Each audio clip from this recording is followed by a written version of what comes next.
గట్టిగా చప్పట్లు కొట్టాలి. పిల్లల్ని ఆశీర్వదించాలి కదా.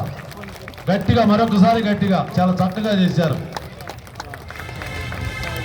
ఈ కార్యక్రమాన్ని మీకు అందిస్తున్నటువంటి వారు Congress party KPHB colony 114 division అధ్యక్షులు యూత్ అధ్యక్షులైనటువంటి శ్రీ దొడ్డి రంగస్వామి గారి దంపతుల సౌజన్యంతో నడుస్తున్నటువంటి ఈ కార్యక్రమం అంజనా కూచిపూడి డ్యాన్స్ అకాడమీ నాట్యాచారిణి తమ్మ కీర్తన గారి శిష్య బృందంసే కూచిపూడి నృత్య ప్రదర్శన జరుగుతూ ఉన్నది.